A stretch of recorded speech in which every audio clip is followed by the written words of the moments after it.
So yeah, thanks, Catalina. So I'm Joe Gregory. I'm with FHWA in the Office of Operations, and I wear a few hats in my current role, but one of them is TSMO, particularly advancing the institutional and organizational elements in state local DOTs as they advance their TSMO program. So I've been doing that for over a decade now. Just really came in at the beginning of the Sharp 2 era with promoting the capability maturity model. So I've worked with a lot of state and local agencies to help advance along those maturity levels. And it's just really encouraging to see just how far they've come in all these years. And as far as we've come, there's obviously still opportunities to grow. And I definitely appreciate these an opportunity like this to really get into connection points of certain strategies, certain areas and disciplines where TSMO can be provide a collaborative opportunity to really advance in both areas. So with the demand management, I don't particularly work in that area. There's some colleagues of mine like Jim Hunt, Alan Greenberg, who are really invested in demand management. I've worked with them on several areas, but I just really want to take this opportunity today to highlight just some high level, national level resources and activities that we've seen where we could see an opportunity for and connection points between TSMO and TDM. So here's our disclaimer I'll go through real quick. Obviously, this is our standard disclaimer in FHWA and USDOT that doesn't necessarily reflect official USDOT policy or FHWA's views necessarily, and we don't endorse any products or manufacturers. So I just want to start off with the definition of the two key terms that are the theme of today. I'm not going to go read each one word by word, but I just want to highlight some key terms in these definitions. So we'll start off with TSMO. When we talk about TSMO, it's not just a strategy, but an integrated set of strategies with the idea of getting the most performance, optimizing the performance of the existing transportation system.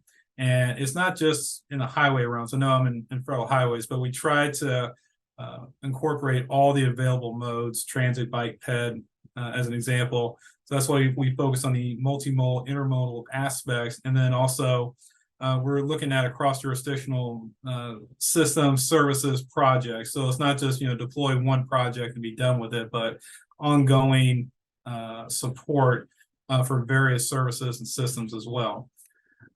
Now with the TDM, the main focus here is obviously managing travel demand, but the highlight is the key strategy is to do it through providing travel choices to each of the travelers. And that can take various forms in terms of work location, route, time of travel, and mode.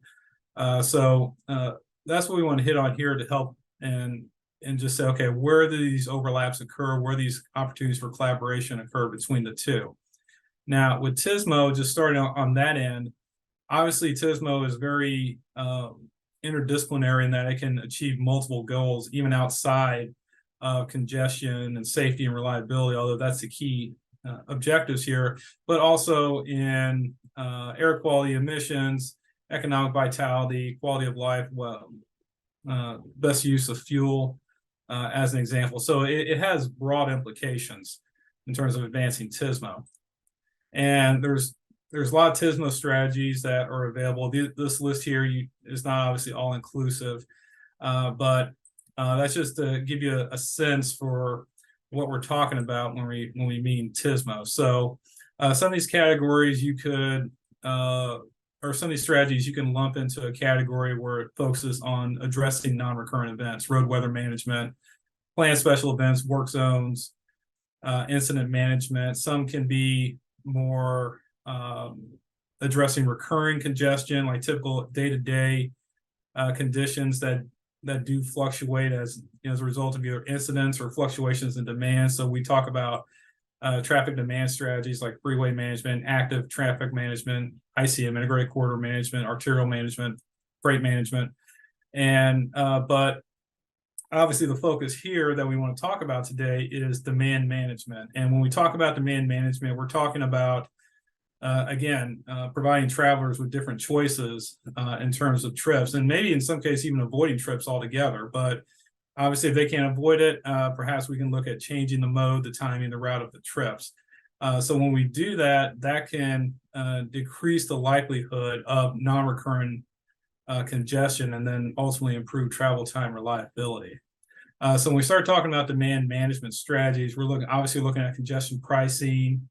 That can include different dynamic pricings on the highways. It could be dynamic fares for transit, as an example. We're looking at parking management. It could be things like dynamic parking, wayfinding, reservations, areas, and things like that. And then also public transportation ride sharing management, dynamic ride sharing, transit signal priority, queue jumping, and signalized intersections as an example. So that's what we want to hit on right here. Now, some of the strategies that in FHWA folks in our office tried to implement, there it is, as an example. I'm just going to go through these very high level and just for awareness of anything. But you're talking about parking cash out, commuter benefit programs, basically where employees give up parking for a certain amount of time, and they're compensated with a certain amount of money in order to choose not to drive to work. You have pricing parking based on performance goals. There's a lot of local agencies particularly are trying to implement, as well as a means to counteract cruising, which can be very detrimental for a number of reasons. And then we're talking about ride pooling with TNCs like Uber and Lyft. Other areas could be repricing, like instead of pricing based on fixed vehicle ownership and usage costs, even that include taxes and fees. It could be pricing per mile. Pay as you drive auto insurance. This can be particularly effective from a safety standpoint if the premiums are reflecting unsafe driving behaviors. Broader single trip, dynamic carpooling, like casual carpooling, or here in the DC area, we call it slugging. And then just various aspects of what we know about behavioral economics, and just looking into the incentives structures, and then how certain social strategies can be used to influence travel choices. So there's a lot of work going on in this area, and I'll give you some resources toward the end. But I just want to make you aware of that, just as, like I said, as a more high level. So when we're talking about traveler choices and improving system reliability, there's a bit of a balancing act, maybe a bit of a tension between the traveler and the roadway itself, the whole system. So there's a bit of a balancing act, but historically they seem to be diametrically opposed to one another. But this is where a TSMO can come in, where you have the members of the respective communities just get together and just say, okay, there are some shared common goals that we can use. So that's something that we try to encourage, that kind of dialogue. FHWA does have an ATDM program, active transportation demand management. So obviously that includes things like active traffic management, active demand management, active parking management, just under this, I don't want to say umbrella term, but I mean, just this overall initiative, just to be proactive in managing the system, as opposed to what historically a lot of agencies have done in terms of what we talk about static management, just kind of letting it sit there and just address it as needed. So we're actually looking at, how's the system act now, as opposed to anticipating the future, like way out in the future, but just trying to be very responsive and then ultimately proactive. So we have to understand, like, obviously in the operations world, I mean, it's not 9 to 5, it's 24/7. So we have to operate with that mentality in mind. With ATDM, with active transportation demand management, obviously there's opportunities in various parts of the trip, or various elements of the trip that you see here, like destination choice, time of day, mode, route, lane, facility use choices, that can be targeted and honed in on to really find opportunities to address certain congestion issues. So obviously the key takeaway is, active management, is going to occur before, during, and the end of the trip. So again, it's a bit of a more holistic viewpoint but that's what we try to hit. That's what we try to hit on. There is some overlap in terms of, well, some refer to traffic management. We can say TSMO as well, and demand management here. And you see the overlapping areas in the Venn diagram. This is one of these areas that, if you look at the Venn diagram, it looks really good on paper. Implementing it may be easier said than done because it requires a lot of infrastructure, a lot of institutional setup and advancement in order for these strategies to work. And a lot in these cases here, it could be two different groups of people. Like the traffic management could be within DOT, demand management could be either in the private sector or nonprofit sector that are trying to champion these efforts. So there's opportunities for collaboration here and just say, okay, what are the best steps forward as we start to build these strategies that accommodate both of them. And this might be, okay, one more.